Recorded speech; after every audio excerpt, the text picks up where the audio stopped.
Who would be a Wolves fan, eh? On goes Bull. People might yet win it here for Wolves. Blasting the shot. What a goal!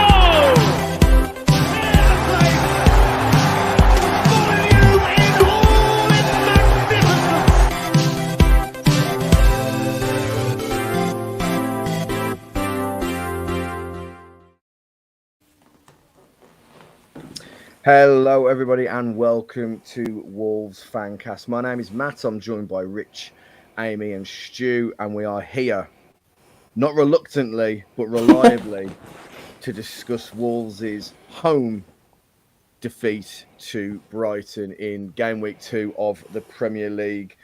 Before we get into the minutiae of the fixture, welcome to you all. How are you all feeling after yesterday's humbling at behalf of the Seagulls?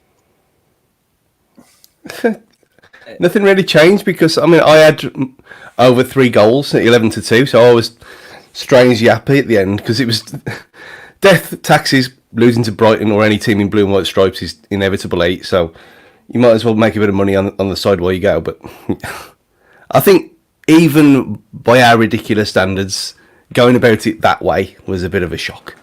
But yeah, I'm okay.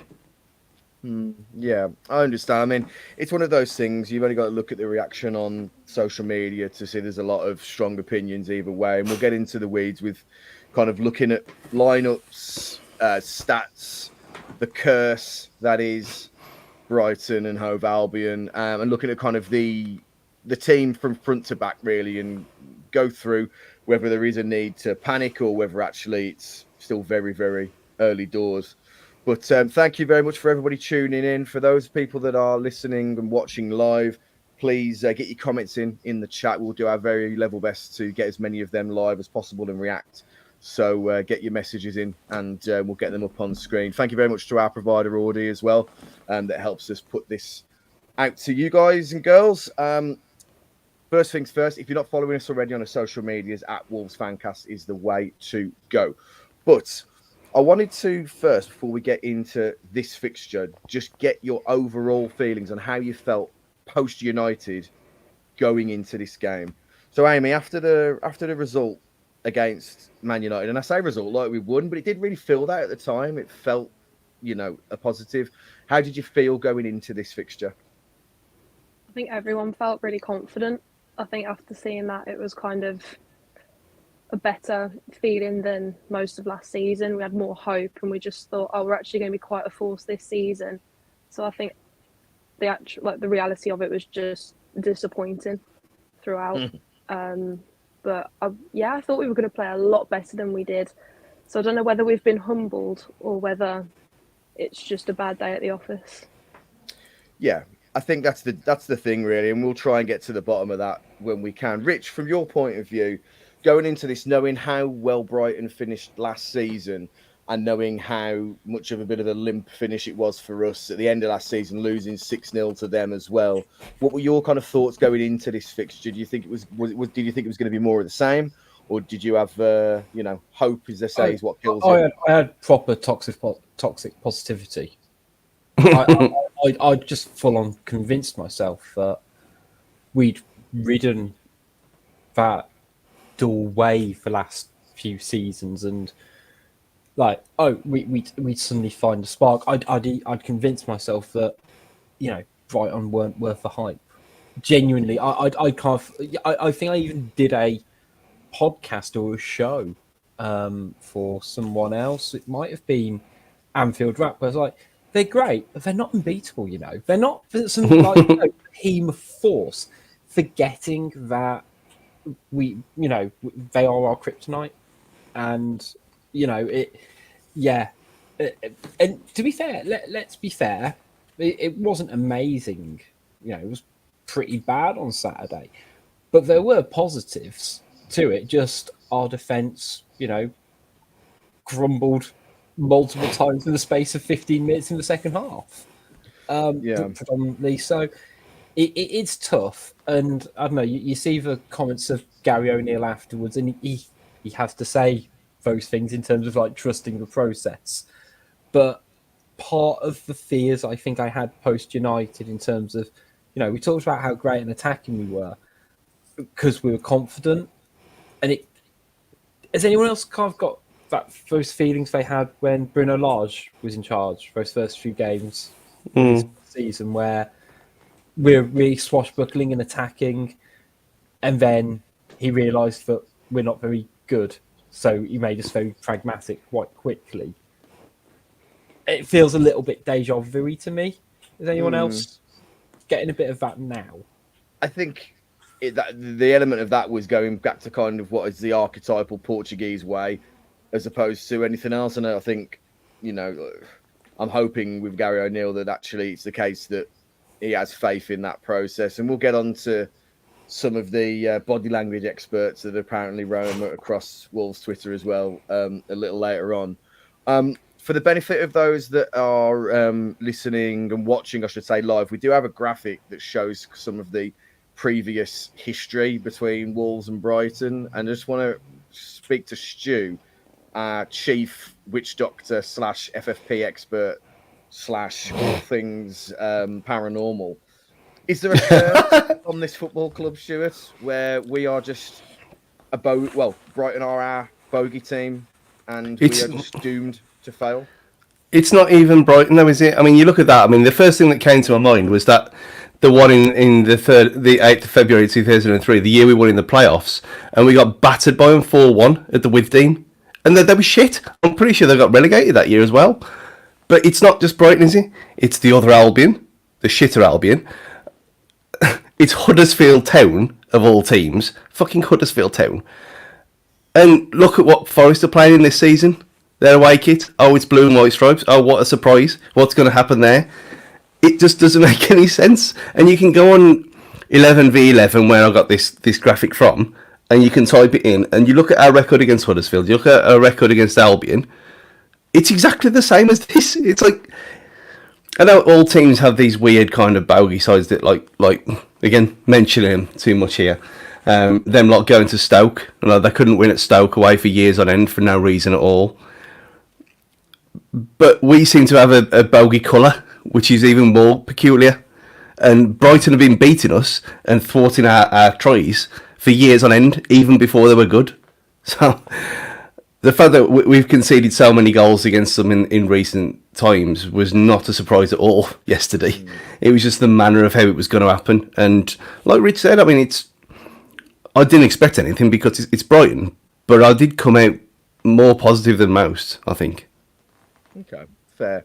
Well, let's have a look at the lineup and what we thought going in. I think most people, when it came to United game, the only criticism lineup was that Silva basically didn't start, and Pablo Sarabia was faced, I wouldn't say criticism, but he was the least celebrated player coming out of that United game, let's say.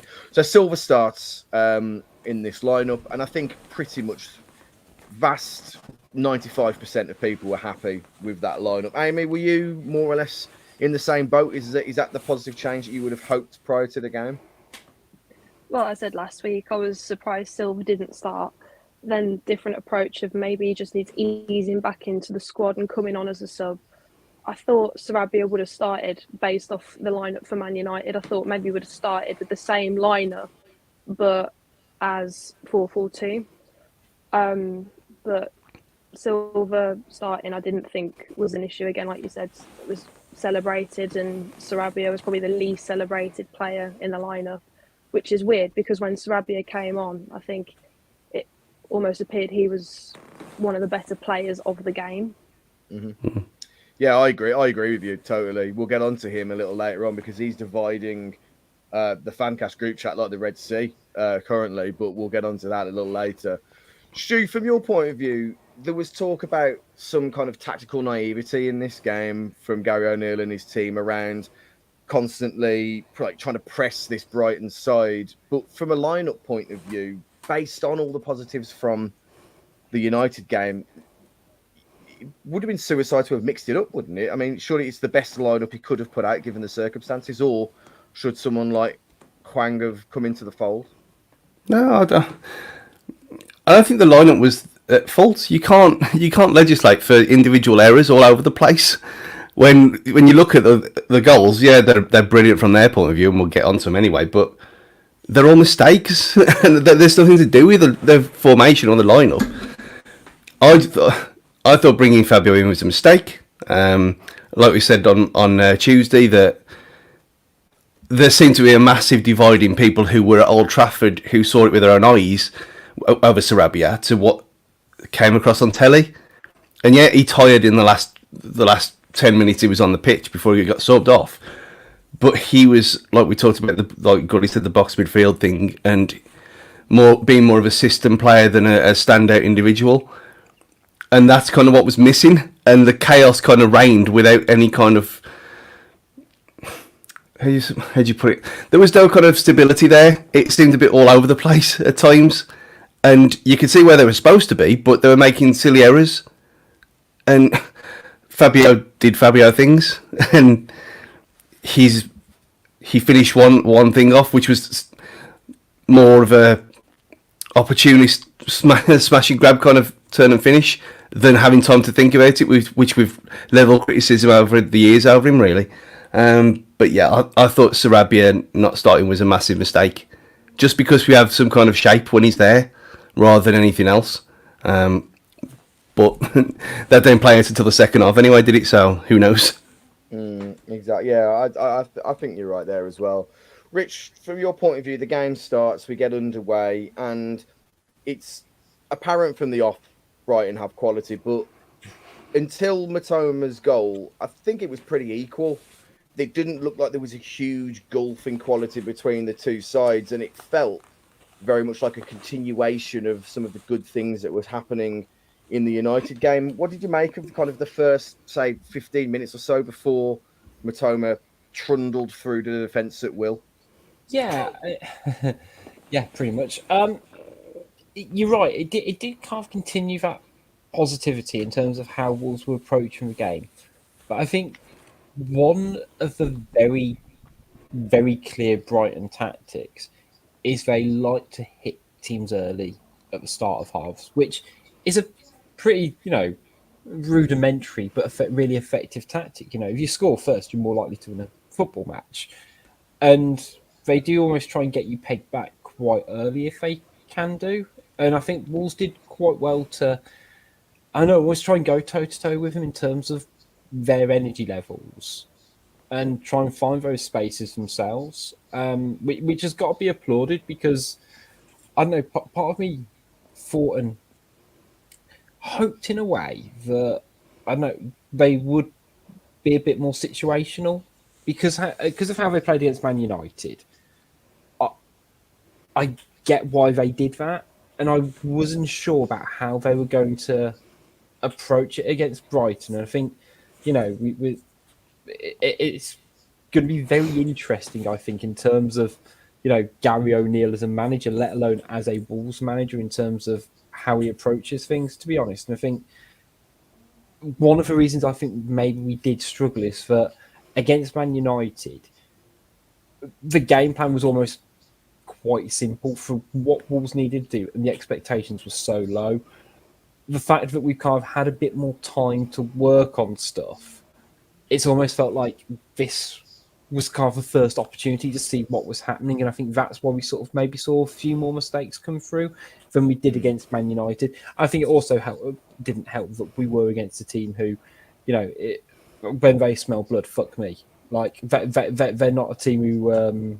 like Wolves, who are happy with a 1-0, are they? They are just absolute sharks, and when they can sense it, and it's incredibly impressive to watch, so long as it's not against your team, to be honest. Yeah, 100%. I mean, it was obvious from the start, really, that Wolves were continuing this pattern of being happy to hold on to the ball and carry the ball through kind of defence into attack, and then attack.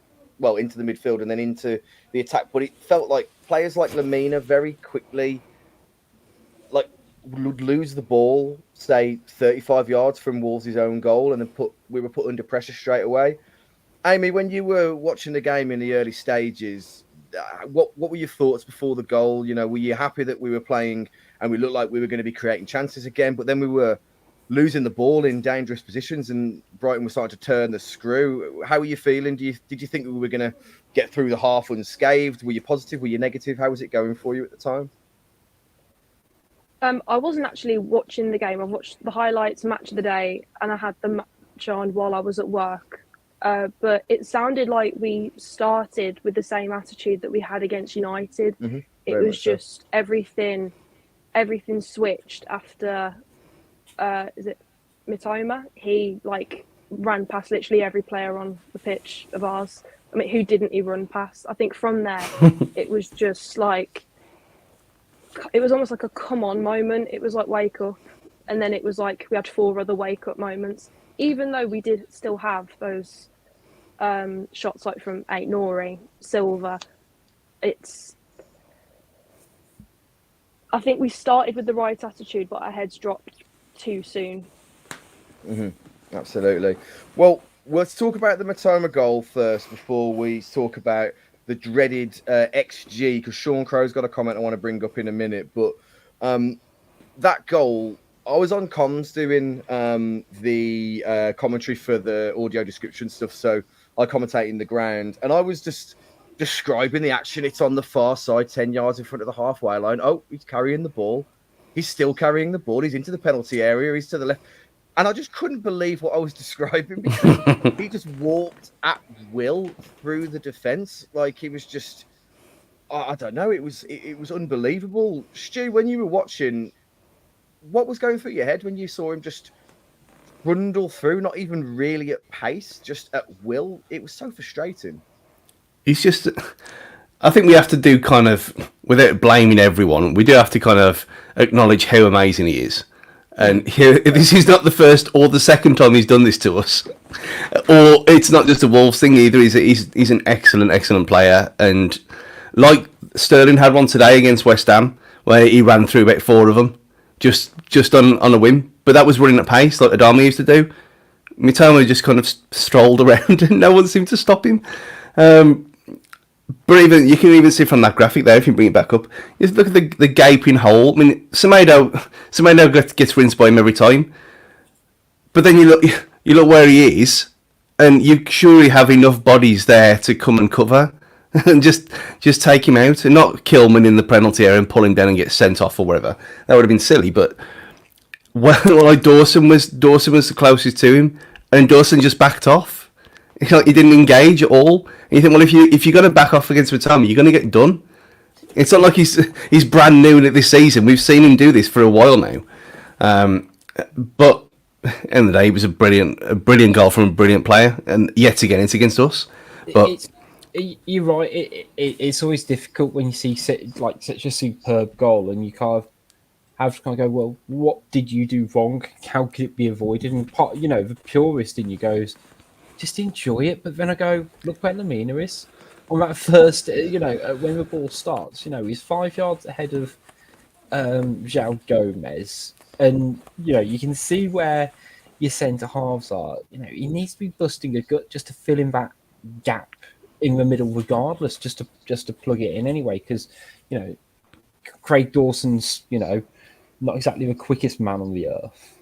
And just like little things like that, it felt like we were down to 9 men,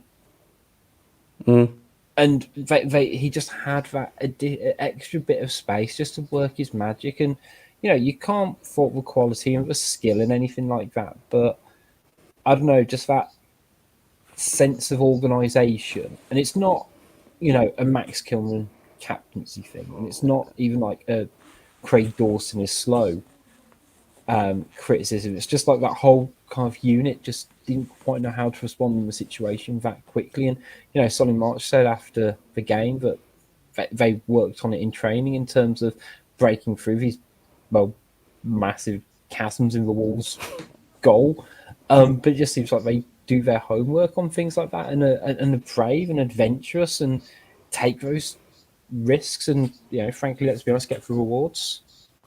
I mean, there's quite a lot in the chat. Let's bring up some of the comments now. So Josh Lem finds it hard to blame Semedo fully. On the flip side of the coin, Martin W says Semedo can't defend. There's the other comments that are going through as well. Sean Crow, after Semedo, it looked like I was watching Moses part of the Red Sea. Pretty much spot on, to be fair. That's how it did feel going in. Another bearded beauty, Andy Gillard. I know Stu is a signed-up member of Club SAR, but I think conceding 4 against an XG of 2 with last season's underperformance and his ability to pick a pass, I wonder how much the defence trusts him. So there's a lot of blame being pointed kind of across the whole of that back line. And we'll get on to XG now and talk about it. You see there, Wolves with an XG of 2.28 to Brighton's 2.38. What that spells out to me is Wolves fluffed their chances and Brighton were clinically ruthless with theirs. But why is none of them Saul couldn't do anything about them goals? I don't know what he's. See, he's been watching Symphony number 1. It's gone to his head. There's nothing Saul could do about any of them. I know his kicking was shocking, but like someone, I can't remember who was it. It might have been Gully. Someone mentioned this in as well. I think it was Gully on Twitter. But how ridiculous some of the fans in the South Bank are. Whenever the ball is in the 6-yard box, in our own 6-yard box, it's like if they want to have aneurysms, then fine, go ahead.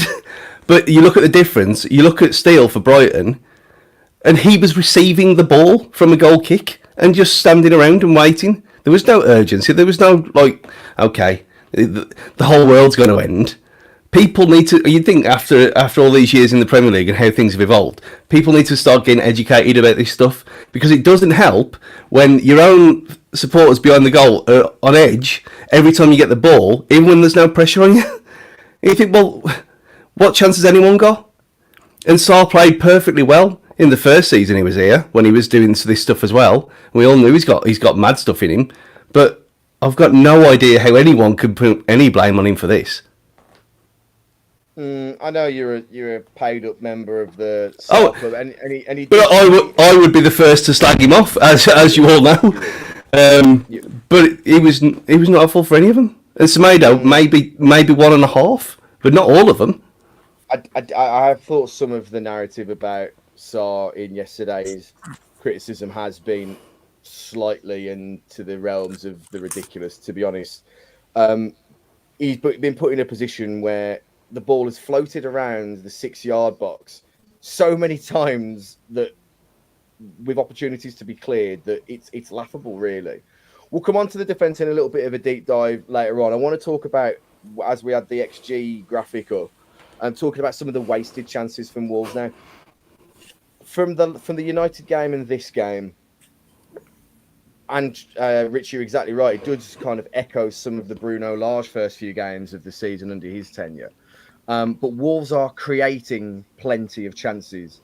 Amy, from your point of view, where do you lie on this as an issue? Is it a good thing? We're creating loads of chances. It will come. It's just a case of when it comes. Or is it a case of you spurn so many chances, you don't score, and your defence is, unstable? It's a recipe for disaster. Whereabouts are you on absolute elation at this, or depressed, never want to come to Molineux, throwing your season ticket away?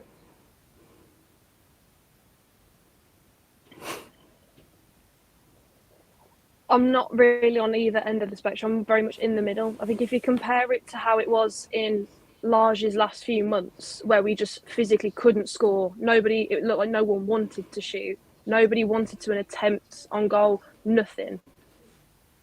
We're actually now having those chances. So you can see the dynamic there. And it's not like we haven't scored a goal. I mean, there was Hwang. I know we didn't score any against United. It's only one, which was Hwang, and it was a header.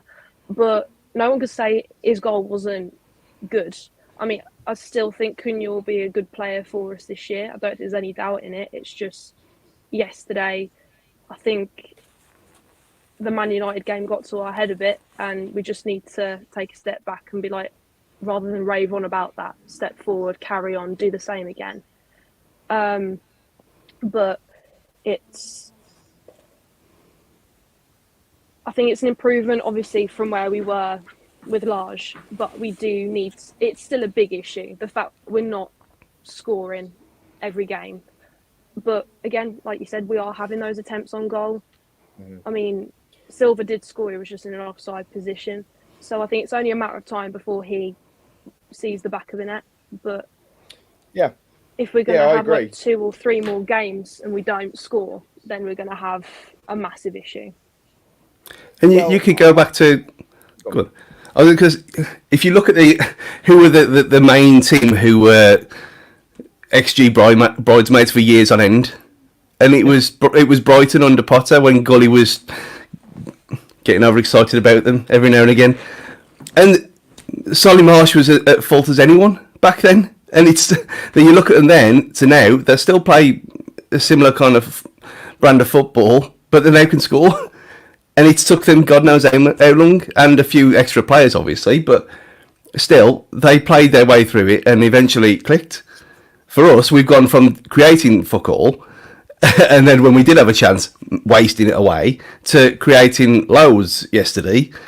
And then, like Amy listed off, you got Fabio, you've got Neto blazing over the bar, you got Nuri blazing over the bar from decent enough angles, and the bar itself being hit twice and all this stuff. And you think, well, if you take the calamities away and their clinical finishing, that's a good performance.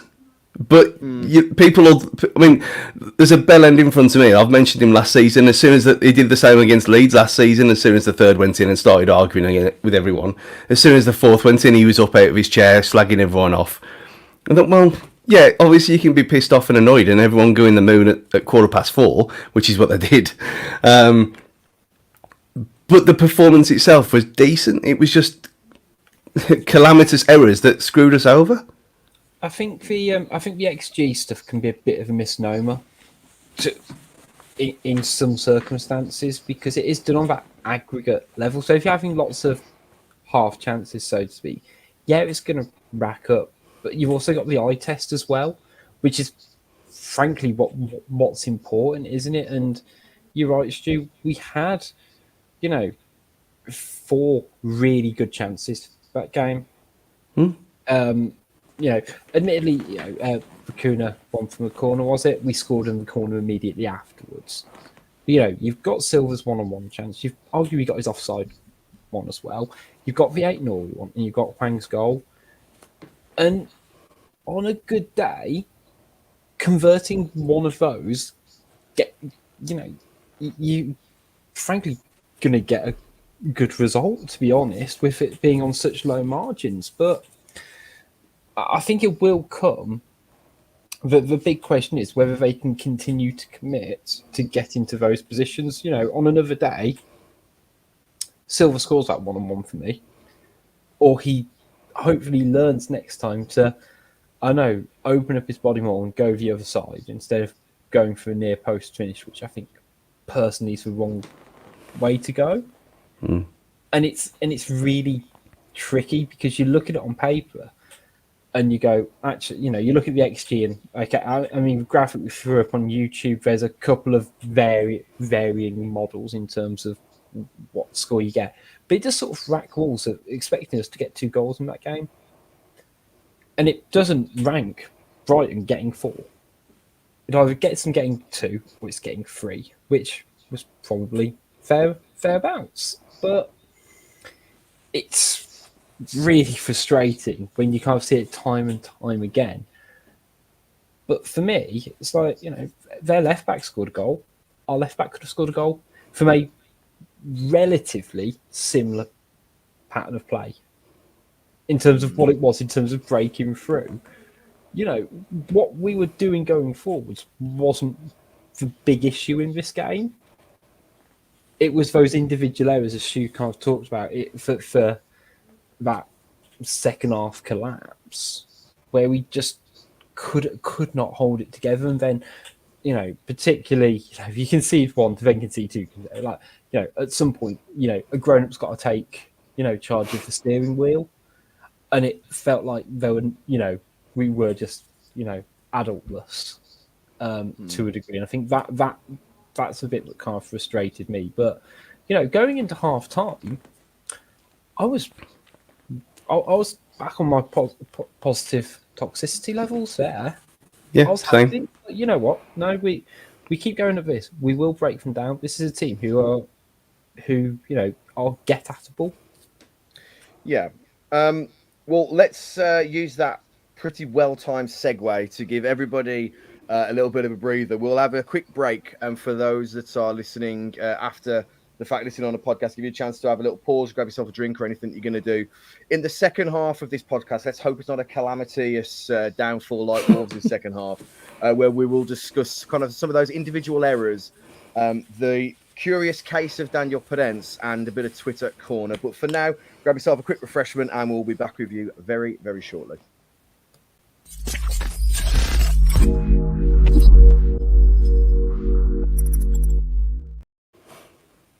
Welcome back, everybody, to Wolves Fancast. And as we said before the break, we're going to discuss some of those individual errors now in the game. And we'll leave the... we'll just go for a little entree, really, at the moment, a little moose-booch, and we'll talk about the forward line at first now. There's some of those missed chances that we discussed, and then we'll work our way back to that calamitous defence for the meaty finish. The front line were wasteful, as we mentioned. There were multiple chances, and I felt against United especially that it felt like gone was that feeling that they always needed to be that extra touch, or they needed to be that thinking about it first. It felt more instinctive, some of the chances that were created, but the game against Brighton, I felt we took a bit of a backwards step. It felt like there was a bit more nervousness. Maybe it's the crowd side of things. And I do call to all people on Wolves, Twitter and everybody else, for some patience and calm when it comes to young Don Fabio as well, because some of the takes already are they're abysmal. I've got to put that out there. Let's start with Neto. Didn't have anywhere near the impact that he had against United in this game. And Stu, you're going to tell me why, because positionally he wasn't given anywhere near as much of a chance, was he? No. And I'm not the only one either who I don't like him playing on the right. It just doesn't work. He can't cross with his right foot. He can't shoot with he can't do anything with his right foot, can he? So every time he has to cut back, and every time you do that, you lose a bit of something up front when you're trying to cross the ball in. And you can't be cutting back inside and curling things into the far post every now and again, which he doesn't do anyway. And we've talked about it before, haven't we? He's never been the same since that injury, which, fair enough, it'd be a miracle if he was, but he's nowhere near. He's absolutely nowhere near. And like Amy said, when Sarabia came on, he was showed up. And yeah, people might hate Sarabia for whatever reason, but he's got an assist already. It might be straight from a corner, but it's an assist. And you think, well, yeah, Neto is fumbling about a bit, blazed one over the bar, sulked. Yeah, he hasn't got the ball a couple of times when a few have ran through the middle, but still, he hasn't produced again. And I just don't see how he's going to get better when we've seen no improvement for a long, long time from him.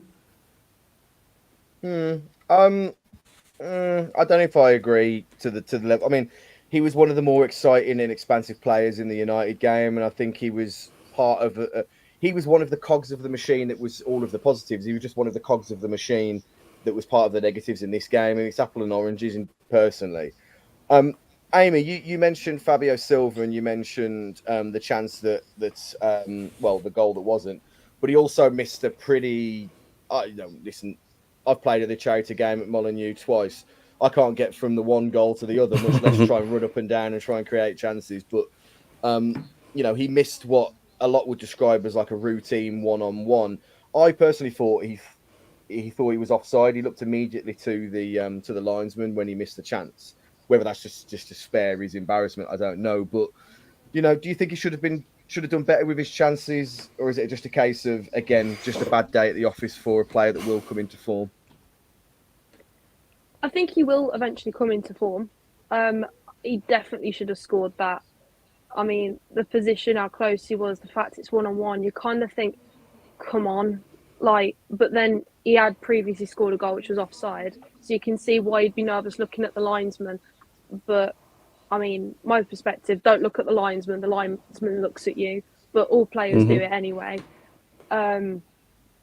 But again, it is that bit of confidence, I think, behind the ball. I mean, starting as well. You've got to think he probably feels so intimidated because now he's probably got the pressure of everyone at Molineux knows that he's played well at the clubs he's been on loan to. So now he's kind of like, I've got to meet the same standard, despite the Premier League being a tougher league. But, I mean, he should have scored that. Looking at it again and again and again, you kind of think, why? But I think he took his time. It should have just been straight through. Yeah, no, I agree with you. And Rich finished off the front line there. You know, Cunha's performance during the game didn't get a ton of kind of like those one-on-one chances, carried the ball as he did against United. But again, another cog in the machine where it didn't really click. Where do you know, fans were calling out for him to kind of sit behind Silva and be the creative spark for him. How did you feel he got on from your point of view? Fine, which is the perfect adjective to describe anything, isn't it? You're right. He is a cog in a wheel, and the cogs didn't have a great day. I think it probably harks back to, if we're being brutally honest, it's been something that's brought up time and time again. If we're looking for goals, historically, these aren't the players to do it. If we're expecting Matheus Cunha to get us 15 goals, we're expecting Fabio Silva to, we're expecting Pedro Neto to, we're expecting Prang to. These players don't historically score goals. We are kind of expecting an improvement to happen in one way or another. And, Brighton might just be this weird 1 in a million chance where they actually invested in coaching and improving players to finish chances, I guess. And I like him. I really do. I think it's kind of twofold, though. So I think we've got to work out a system that suits both Matheus Cunha and Fabio Silva. Now, I think they both operate best in a central position. Whether that's in a two up front, one behind the other, whatever. I think they both naturally suit a game where they are in the middle of the park more. My point is, where am I going with this? I'm going somewhere with it. But yeah, the point is, I feel a bit nihilistic when I say it. But if we do play, I don't know, we go 4-2-3-1 and we ever so slightly tweak the formation to make it work, and we have that perfect chemistry like you get on FIFA, I don't quite know how much difference it would make. Is that you know what I mean? Like, and I really hope it does, and I really like him as a player. He's such a fun player. He can improves those around him as well. He drags the game forward like, frankly, no one else has done in the last 8 months for Wolves. He isn't a huge goal scorer, though. No. And I think if that's what we're expecting from him, we need to rail in those expectations more than ever. I think a 4-2-3-1 with either Cunha or Fabio there would be ideal if you're playing Sasha as the number one, the only player in the entire squad who scores goals and has a history of scoring goals. But he's broken. And also, I was going to say, he's a one-season wonder. Yeah. Effectively. And again, it's like, hardly controversial to what we need is a 20-goal a season. Yeah, so it's a fucking league. They don't exactly grow on trees, but... Well, it's a 10-goal a season striker be all right. Just can we get someone to get us to double figures? That's all I ask. And, potentially, Gary O'Neill's the guy who can get that out of him. Fabio Silva takes that next developmental leap. Pedro Neto, I guess looping back to him as well. Maybe he finds a bit of form. He finds that confidence in himself the same way Solly Marsh does. Or, Sarabia realises he can just ghost in at the back post, which is where if I was him, I'd be going 9 times out of 10. It's frustrating for a wider point when you look at that collective attacking unit that, they clearly have a level of technical and tactical ability because we're creating great chances. For Frank Norrie's chance, for example, they've all had to work to create that opportunity. Obviously, he's had to do the run and whatever, but we've had to link up. Those attackers have had to link up the play. just I don't know when it's all gonna click in terms of getting goals. It might be on Saturday against Everton, and two dredges at the bottom, and like we kind of push them further down in the swamp. I don't know. And I'm missing out Hwang as well, who actually has got a knife for a goal. To be fair. Yeah, well, let's move it back to the midfield then, because, well, Mateus has given us the opportunity to, he's given Gary O'Neill one less of a headache in terms of selection, because he's ruled himself out of the fixture against Everton for what can only be described as a moment of absolute lunacy. And not only has, where's that banner? You've let us down again. But he's let his teammates down there, isn't it? I mean, I know there was nothing to play for in the game. We're never going to come back at this point. But going into that game against Everton, which, if you saw Everton today, is actually extremely winnable. You want your absolute best players in that game, and he's put himself in a position where he is completely by choice weakened the team.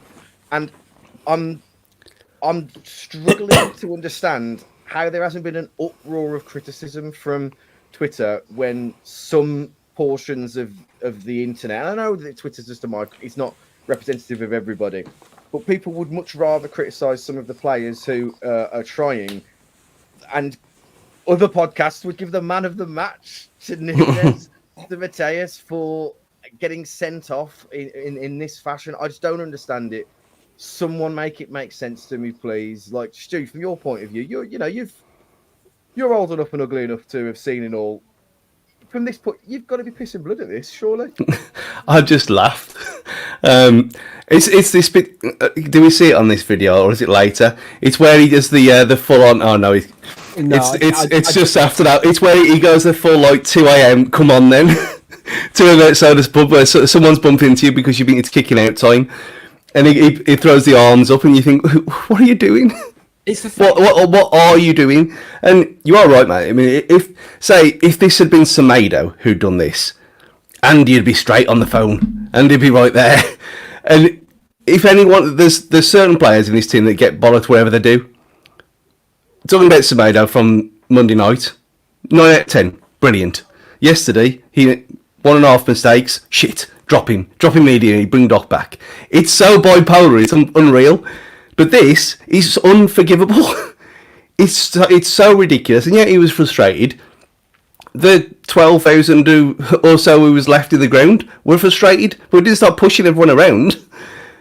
He's just completely lost his head, and there's no excuse for it. And the fact that he was still arguing and did a sarky little clap at the ref as well as he was being sent off, that you could have done again. And it's not the first time he's kind of lost it either. He's had form for this, and we've kind of got away with it in the past. But what's he done now? He's left the door open for Joe Hodge or Boubacar Traoré to come in, because that's what's going to happen. And then we're going to go to Everton and be steely in the middle. And, we don't give up as many chances. And if we do, Everton are shit. So it might not matter. What happens then? He's not going to get his place automatically back. And he's got this on himself to blame. Yeah, absolutely. Amy, from your point of view, the getting yourself sent off in that fashion. Listen, you're a lot younger than this elder statesman on this podcast, so you might have a different view of it. Where does this lie for you in terms of the absolute worst things a footballer can do, cardinal sins, getting yourself sent off in that manner? It's not like it was a tackle gone awry. This was completely preventable. It just seemed pointless. I mean, Bueno's in the box and he's touched the ball a few times. The ball's then gone over and he's pushed 2 people over. You could argue it just seemed so odd. It was just like, what are you doing? And I think, what was it, Estepanan who we pushed over second? He was on the floor, and I think him just laughing at Nunes just summed up everyone else's reaction. It was almost like, yeah, we've kicked the ball away. We've all got yellow cards. Got nothing really else to lose. We're winning. Yeah, I'm going to lie on the floor and I'm going to laugh at you because now you're getting sent off. It's ludicrous. It's absolutely ludicrous. What's the point? What have you gained from that? And then you've got frustration. But if we said frustration, anybody could have done that and it would have been a different reaction. Imagine if Bueno had done that. Come off the bench.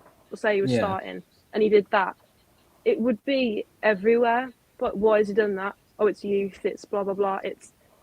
There was no point, and that's why it's so frustrating. Like you said, going into Everton, that we haven't got him.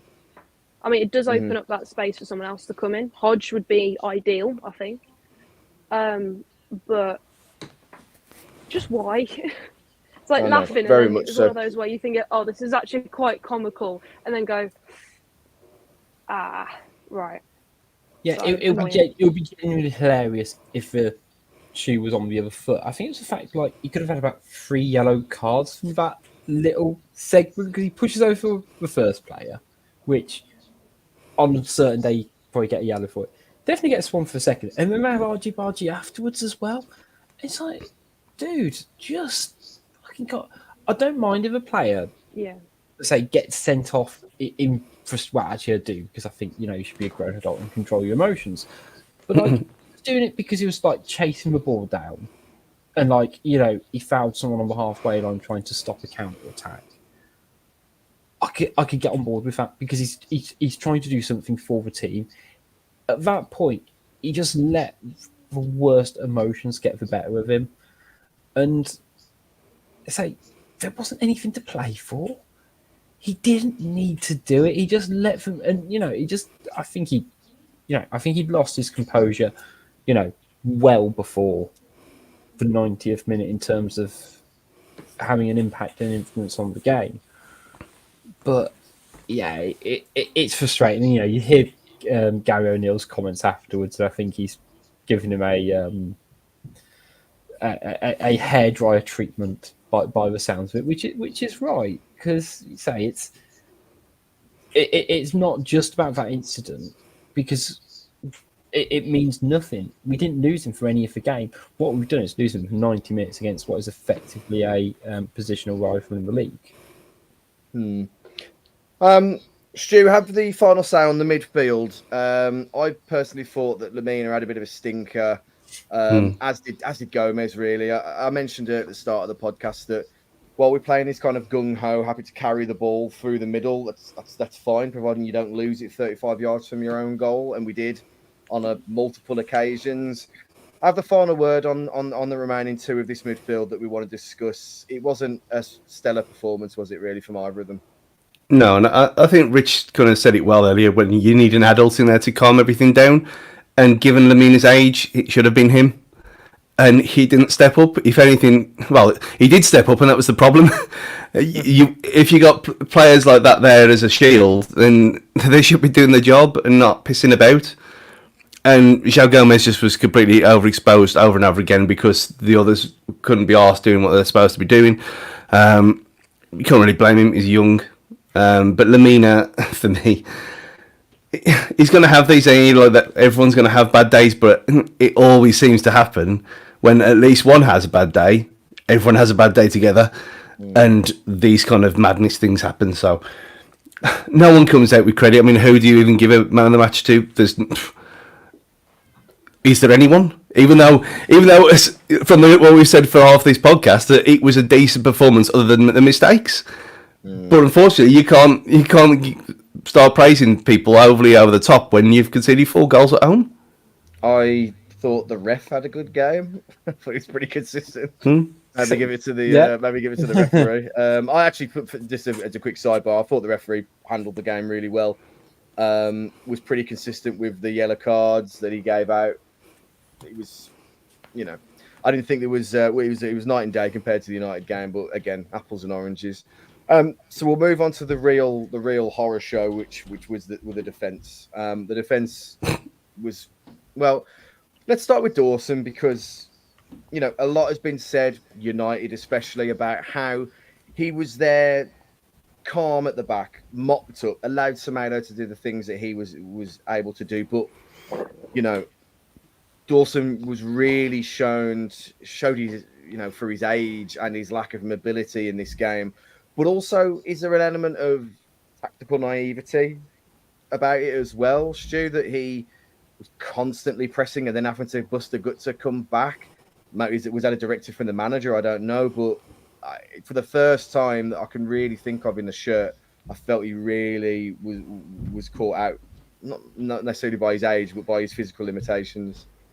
Yeah, and but the problem being, this same thing happened in April at their place, and when everyone blames Semedo that day, but he was effectively playing as like a winger, but in a back four. It was mental, and everyone was out of position. And this game, it seemed that it was Dawson who was the one given license to round forward, which.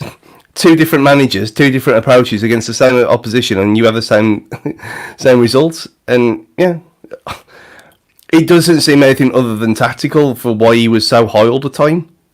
But again, why would you do that when you've got players like they have who can rip you apart at will? Yeah, and I don't see what difference playing a high defensive line makes to carrying the ball through the middle, like we have been, like with Cunha and like with Matthias and Fabio as well. It just odd. But again, would we have created them chances if we were playing slightly deeper? Probably, because look how they came. Well, I mean, a lot of the game plan, and it felt in this game, was just sending Hail Marys over the top. So you felt that could have been done from anywhere on the pitch. Not, you know what I mean? It wasn't like passing short passes, fluid, like we saw from the Spanish women's team today by any stretch of the imagination. Paul, we on this podcast are here to merely serve you. So let's call out Kilman. Well, let's do it, Paul. Why not?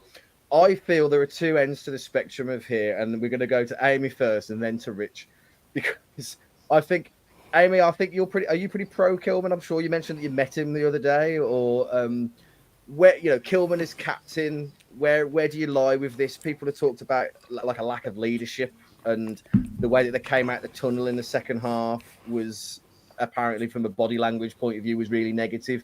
Where do you lie with Kilman on terms of him as a captain? I think captain that's completely gone out the window.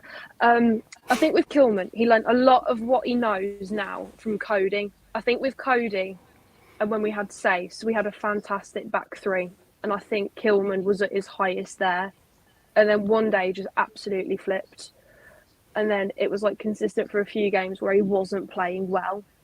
And I think obviously Cody going, we brought new people in, Sace is gone. And him and Dawson, I think, work well because you've got one who's younger and who's got speed and one who's got experience. And I think with Kilman being captain, it should ideally give him a confidence boost. It should be like, right, you've got an opportunity here, step up.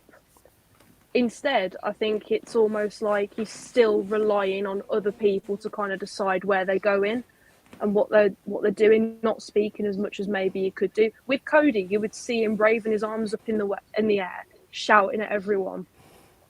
You don't see that from Kilman. I know he's only had two games where we've had proper games, but you kind of think you should be starting it from the off.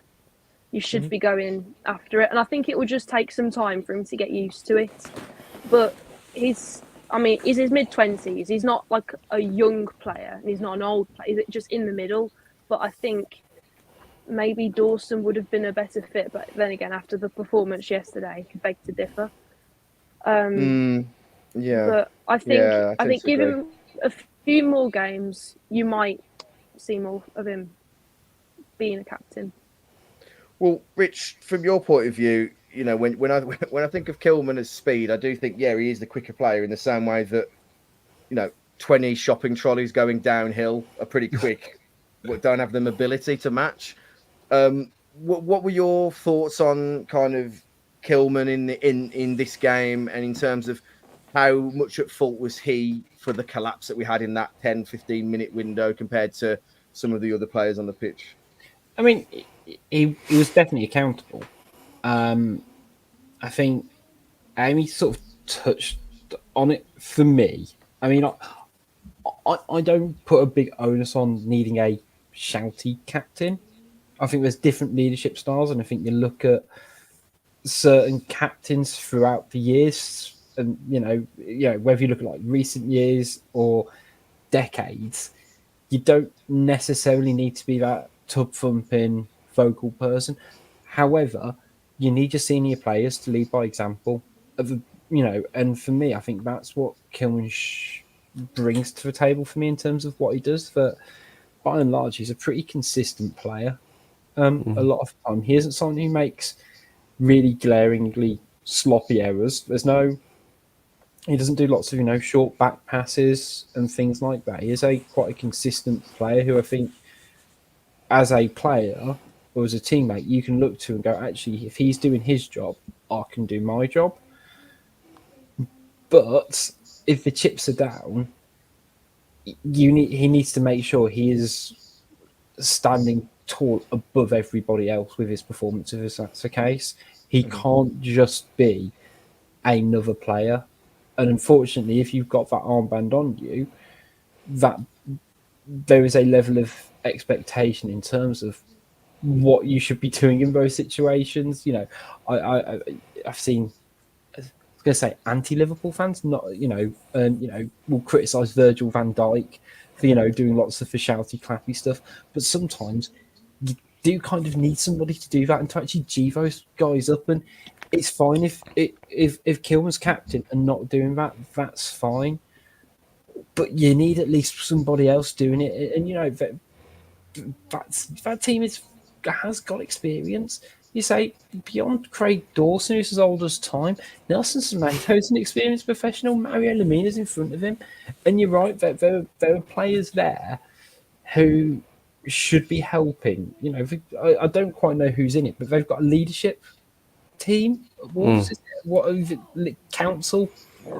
I don't quite remember what they're calling it, to be honest. But those are the players who do need to kind of pull things together. So yeah, he is responsible and accountable for some of those. I mean, it's a systematic breakdown, and unfortunately, we don't play five at the back anymore. I say unfortunately, however you want to look at it, because your five at your back covers some of those errors in terms of plugging in those gaps, and it helps when you've got someone like Cody who's known for his organisational vocalisation. But problem is with Cody, leaving back to someone who's now left the club, I appreciate, when he wasn't doing that and we were still disorganised as fuck, what's he bringing to the table? At least when Kilman's doing it, he's potentially bringing more to the table as well. So I think, yeah, go on. I will just say that this argument was not had on Tuesday when we went to Man United and should have battered them. Exactly. And the defence was brilliant on Monday night. And yeah, you are playing against a different skill set, but still, he showed there that he could do it, and everyone was together. It looked like yesterday they wilted a bit under the pressure of playing at home. And I'm not saying that that's because of fans getting on their backs for playing out from the back and anything like that, like I said earlier. It might just be the case of, he's full-time captain at home, we're playing a certain way, we're missing chances galore, and then that happens, and then there's no way to stop the slide.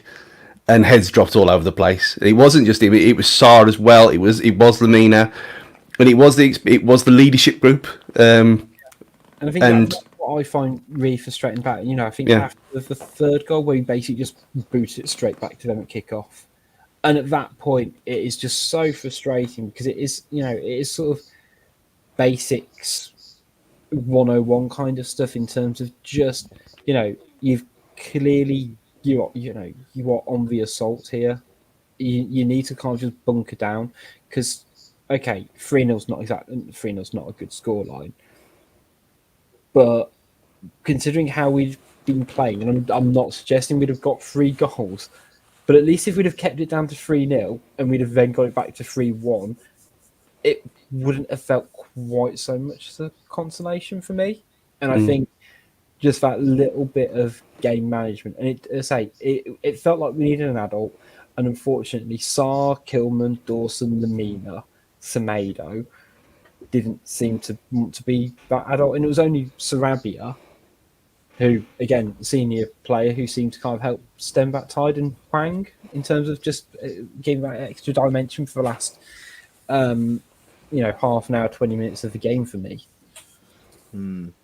Okay, well, we'll move on to some of the final points of the podcast. And one of the notable absentees over the last few games has been Daniel Podence, who has the cheeky little chap has tweeted that he's been playing with the under-21s. Gary O'Neill come out and said there's no real comments on Daniel. It's about the group that are here and want to push every day to put the club in a better place than it is.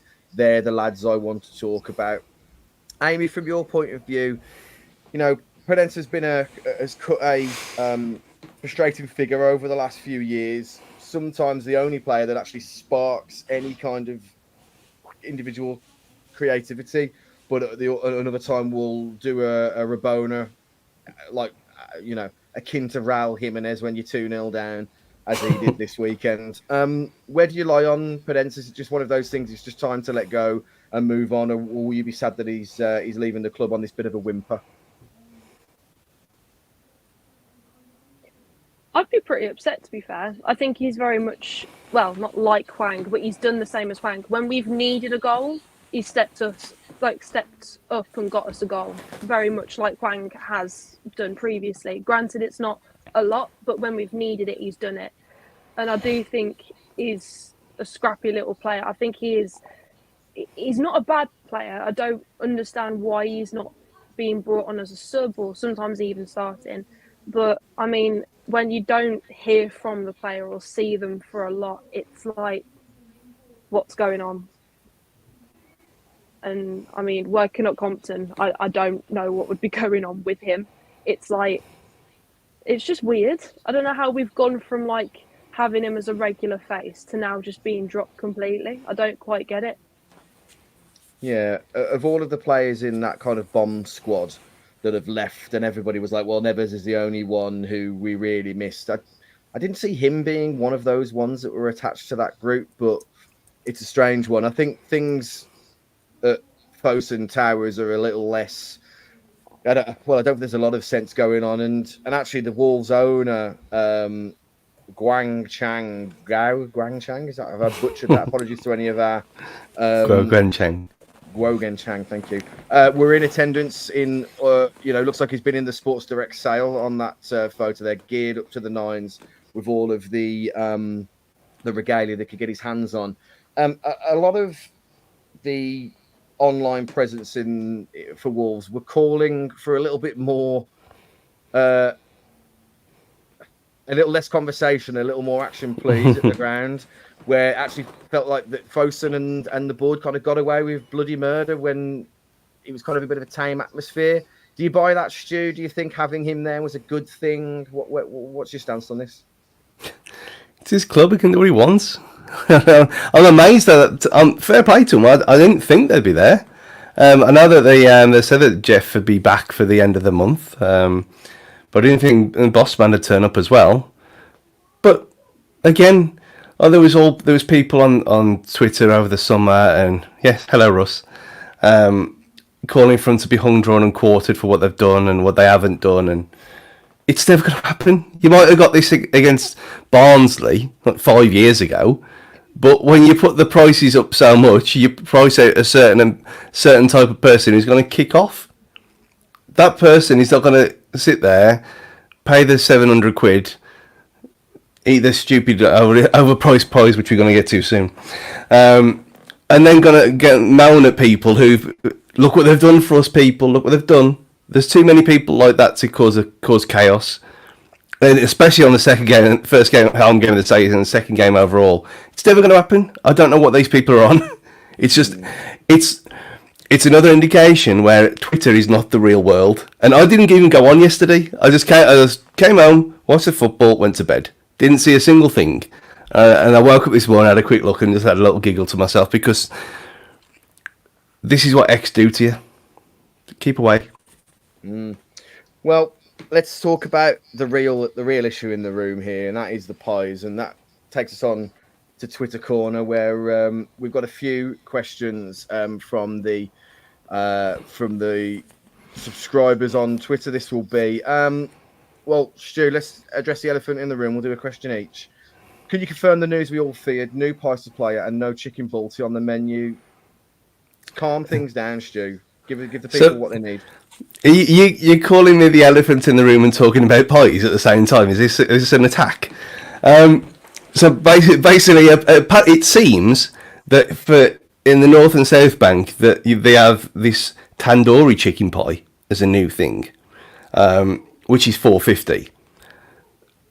When I went to go in the Steeple Upper yesterday, in the big kiosk in the middle of the upper tier was not there. It was another company called Pitanic. And they were selling Black Country Balti chicken pie at £5.75. The queue was not very big, and there's probably a reason for that. And £5.75 for a bacon cheeseburger pie, steak and ale pie, and a curry potato and spinach pie, all £5.75 from this new bespoke wanky company that you'd expect some. If like Brighton away where they do like special ones, you expect it from that kind of place. But as we've said before, we're in Wolverhampton. You can't be charging people nearly £6 for a pie that's been rebranded. I was starving, so I had no choice but to go for the tandoori chicken pie, and it wasn't very nice. So now, I mean, I am a pie connoisseur, obviously looking at me. I'm not going to have one now.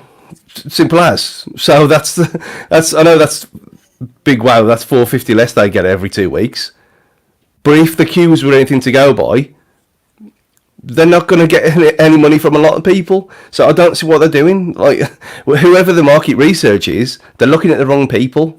Because no one in their right mind is going to pay £6 for a pie that you can hold in one hand when you can get a full dynamite and chips for the same cost later on. Wow. I never knew that I needed that opinion as much as I did. I know I needed that opinion. Honestly, exactly. I'll be honest. Thank you for that. So to wrap up the Twitter corner, let's have a look at the last couple of questions that we've got here.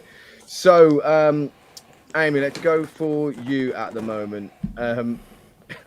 Do you have to talk about this? Can't we just forget it? Have a chat about your favourite ways to eat a potato. Do you have a potato of choice, Amy? Just so the listeners can get to know you a bit better. You can't go wrong with orange chips, can you? Why not just serve them Good instead answer. of pie? That is a good answer. I've been wondering since this question came in how you're going to answer it. It's just a pro. Perfect. Pro. But, Well, I mean, I watched the Wolves Luton. I went to the Wolves Luton friendly, and I had one of the pies, and I presume it was a tandoori chicken because I still asked for a chicken balti and got this pie. And I think I looked at it, I was like, that's a lot of pastry. And then stabbed it a bit. And then there was just the chicken in the middle. And I was like, the fuck is that? Looks like it's already been eaten. And then it didn't taste good either. You could probably find something better in the bin in Asda opposite. Honestly, I've never been so heartbroken. Do you know how long I'd waited to have a chicken balti pie again? Had them religiously every single game to have that. I was more heartbroken by that than the game. As a vegetarian, Honestly, this actually cheers me up that people aren't enjoying them anymore. And I don't feel like I'm missing out anymore. And finally, Rich, we'll give the last question of this to you. Can you confirm? Oh, sorry. I was always under the impression Collins was sold because of pressure from Fosun. Was Lopetegui behind it? 22 million will look more and more ridiculous. No. So Brentford fans are out in force discussing how great he is. Can't believe he let us go. Is this a sense of seller's remorse from you, or is it just a case of it's just the Wolves' way to let go of a prize pig when we thought actually they were just shit? I mean, it's a terrible transfer over the last 13, 14 months to sign him for 18 to then sell him for 20 or whatever it was, 20 to 22. It's really bad business, particularly when it's very clear he was sold because Lopetegui didn't rate him, because you see all the press release of good old Matt Hobbsey saying, he's going to be a world-class defender, but we've sold him anyway for a £2 million profit. Like, if he's that good, we're not selling him for that margin. It was my kind of focus at the time, and I'm treading over old ground, and frankly, things I've repeated previously. If you look through our wonderful YouTube short collection now, but I think Collins has got a very high ceiling and a very low floor in terms of his game, and he needs a manager who can bring that floor up. And I think potentially playing the formation they do at Brentford will suit that. When you compare it to the fact that we were potentially offered 35 million from Napoli for Max Kilman, and you look, if Wolves are working on a profit margin basis, I don't quite know why they'd have gone, oh, let's sell Collins then, apart from maybe the market wasn't there. I also think I've decided to go full Stu Hall on this one, Matt, so forgive me because we're 7 minutes into this. Do you think the whole Max Kilman Napoli link was a sort of manoeuvring to secure a new contract and captaincy? I don't give them enough credit. timing? I don't give them enough credit to have the nous to do that, to be What, honest. Max Kilman's management team? Yeah, I'm not sure that. I think this is more of like a Harry Kane's agent being his brother, one client scenario. I don't think enough thoughts in the background for that, to be honest. But no, I was going to say, with Collins, I think it's a pretty disastrous kind of whatever happens, because he basically came on loan to Wolves effectively and we paid his wages for a year. And from that perspective, why have we sold him, considering we lost the manager 4 weeks later? And and it just goes back to a whole lack of synchronization at the club between the management and the coaching staff to the backroom, back office people. Yeah. Okay. Well, listen, we've got the game against Everton coming up, which I think is very, very winnable. And you can listen to the preview show and watch along live the preview show on Wolves Fancast later in the week, and we'll put some tweets out and give you more information on that. But in order for you to get that, you need to be subscribed across the social platforms. That includes TikTok. Yes, the average age of the Fancastian might be high, but we are on TikTok, believe it or not. TikTok, Instagram, Facebook, Twitter, at Wolves Fancast to get all the information. I want to thank Audi, our podcast provider, as well, for giving us a platform to do so. But more importantly, thank you, the listeners and viewers, for getting in touch with us and listening to this. We hope you've enjoyed it. Plenty of this to go this season. Only have 2 games in, and make sure that you are subscribed and have your notifications on to get everything from this channel, because there is a lot of content to come. Well, for myself, Matt, Rich, Amy, and Stu, thank you everybody for listening along today. Hopefully, we absolutely smash Everton and we can have a bit more of a laugh about it come the next podcast. But for now, bye from everybody involved. Have a great week ahead and see you next time.